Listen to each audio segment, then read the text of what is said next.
The first rule in Texas backcountry is simple. If the land goes quiet all at once, something big is moving. On this night, the cicadas stopped screaming. The wind froze mid-breath. And somewhere beyond the mesquite trees, the ground began to tremble. Slow at first, like distant thunder rolling through the soil. Ranch lights flickered. Cattle shifted nervously. Then the smell hit. Wet earth, musk, rage. Deep in rural Texas, where fences stretch farther than cell signals and help us measure miles, a nightmare was waking up. They didn't come as one. They never do. Wild boars move like a living shadow, silent, coordinated, patient. A sounder can turn a peaceful ranch into a war zone in minutes. Crops shredded to dirt, water lines ripped apart, calves gored, and when they feel cornered, they don't run. They charge. Tonight wasn't just another sighting. This was different. Trail cameras had gone dark one by one. Motion alerts stacked up faster than they could be opened. The last image that came through showed glowing eyes packed shoulder to shoulder at the tree line.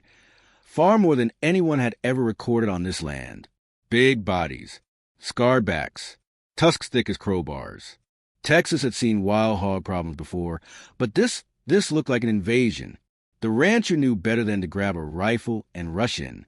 Lone boars are dangerous. A herd like this is deadly. In Texas, even experienced hunters respect one hard truth. A wounded boar doesn't retreat. It hunts back. Their hides are thick, their skulls dense, their instincts razor sharp. One mistake, one rush shot, and the night can turn fatal. As floodlights snapped on, dust clouds rose along the fence line. The ground shook harder now. You could feel it in your chest. The herd was moving with purpose, funneling toward the low pasture where livestock slept unaware. No sirens, no backup, just seconds to decide. This is where fear tries to take over, where adrenaline makes men sloppy. Most people fail. But Texas breeds a different kind of response. This story isn't about reckless firepower or blind bravery.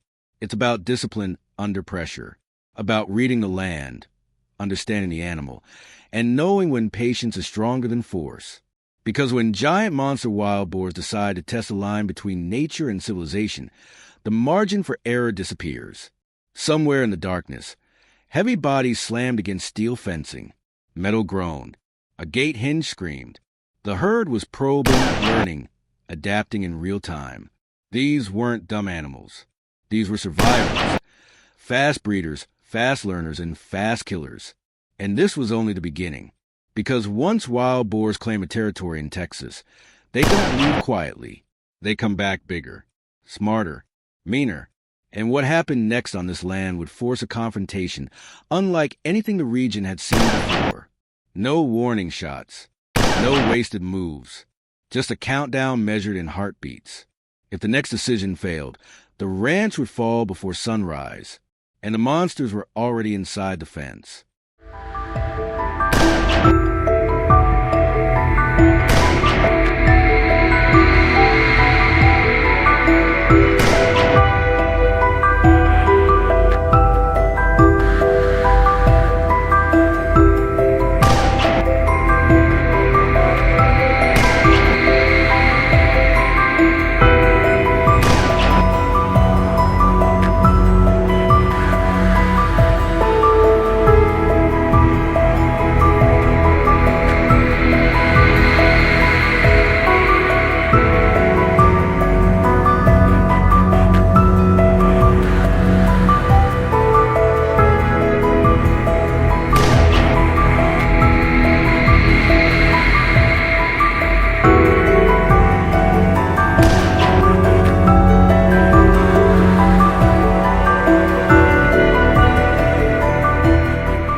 Didn't rush blindly.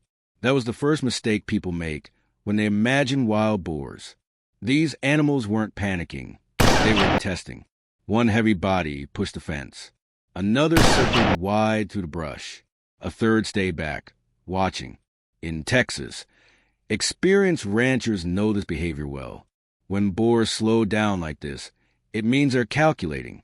The ranchers shut off the floodlights. Darkness returned instantly, thick and absolute. To an outsider, it looked like surrender.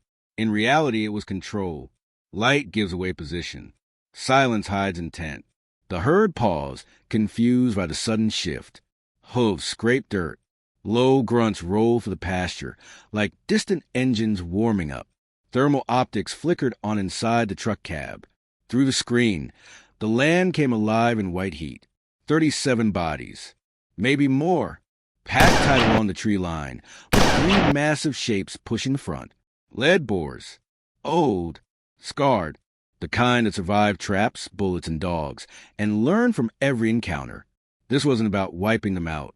Texas law, land ethics, and basic survival demand precision. One wrong move could scatter the herd across neighboring ranches, multiplying the problem overnight. Pressure had to be applied slowly, deliberately, like closing of ice. Engines stayed cold. Doors stayed shut. The wind direction mattered now. Boars trust their noses more than their eyes. The moment they smelled human scent, everything would explode into chaos. A light breeze shifted east. Good. That gave a narrow window. A single steel gate stood between the herd and the livestock pens. It wasn't locked by accident. It was bait. Corn had been spread earlier, just enough to trigger curiosity, not enough to satisfy hunger. Texas boars don't resist easy calories, especially after tearing through dry land all night. One by one, the smaller hogs stepped forward. Not inside yet, just close enough to test the ground. Then the big one moved. The lead boar weighed well over 400 pounds. Shoulders knotted like concrete. He crossed the invisible line without hesitation, grunting low, daring the darkness to challenge him. That was the signal. The rest followed in waves, bodies flowing forward, confidence rising with every step. Inside the cab, no one spoke. Fingers hovered over controls. Cameras tracked every angle. This wasn't hunting, it was containment. The moment half the sound had committed, the gate dropped. Steel slammed dirt with a sound that vibrated through bone. The pasture erupted. Boars crashed into each other, squealing, spinning, charging the fence in blind fury. Dust swallowed the night. Tusks scraped low. Bodies slammed hard enough to bend posts. But it held. Panic spread through the trapped animals, while the remaining boars outside froze. They didn't charge. They didn't flee. They watched, learning, remembering. That's why timing mattered. Too early, and the survivors would vanish forever. Too late, and the fence would fail. From the truck, the rancher exhaled slowly. Phase 1 was complete. But Texas wild boars don't give up easily. Because while the trapped herd fought steel, the outsiders began to circle, searching for weakness, for escape routes, for blood. And somewhere in the chaos, a second lead boar turned toward the open pasture, eyes locked on the truck's position. The hunt wasn't over. It was escalating.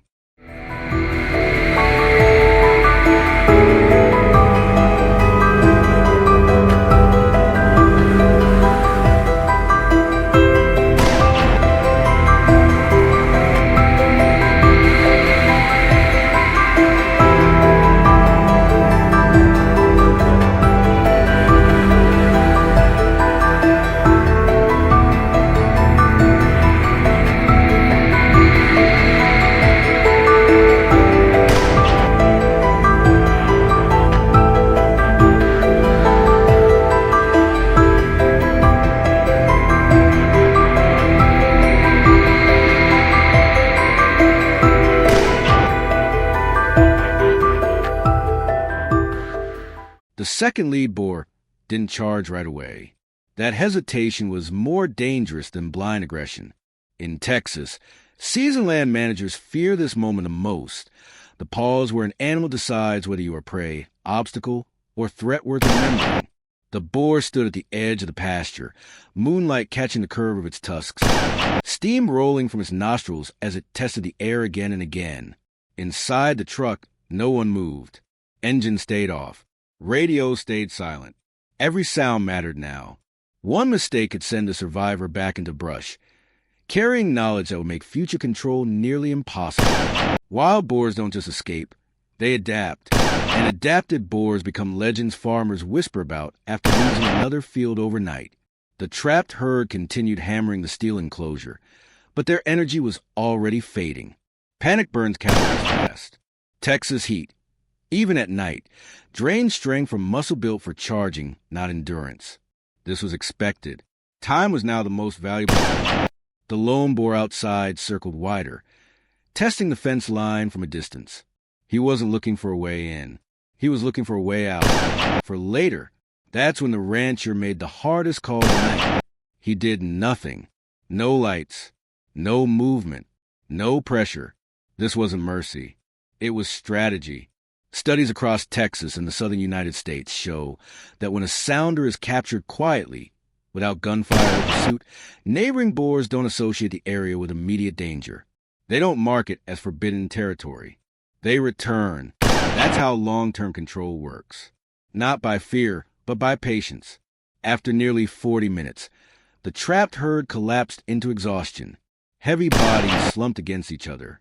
The noise softened into labored breathing and occasional low grunts. The fence had won without a single shot fired. Only then did the rancher reach for the radio. The response team moved in carefully, headlights still off, positioning vehicles to block any possible escape routes.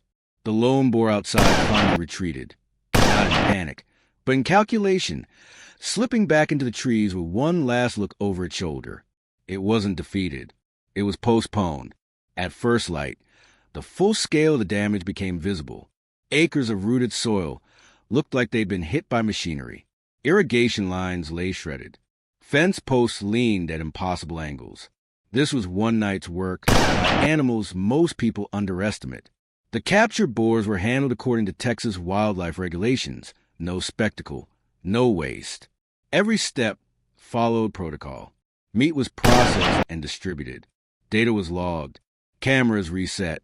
The land began its slow recovery. But here's the part most videos never tell you. This wasn't victory. Texas wild boar control is never a final win. It's an ongoing campaign against an animal that reproduces faster than any large mammal in North America. One sow can undo months of work in a single season. That's why professionals don't chase viral moments. They chase systems. Quiet traps, smart placement, long timelines. The real power wasn't in strength, weapons, or bravery. It was in restraint. By sunrise, the ranch looked peaceful again. Birds returned to fence lines. Cattle moved cautiously back into the pasture. To an untrained eye, the danger seemed gone. But somewhere beyond the tree line, a survivor remembered the sound of steel hitting dirt, and it would be back. That's the truth behind giant monster wild boar hunting in Texas. It's not chaos, it's calculation. Not rage, but discipline. And the people who succeed aren't the loudest ones on camera. They're the ones willing to wait in silence, night after night, until the land can finally breathe again. Because in Texas, the hunt never really ends.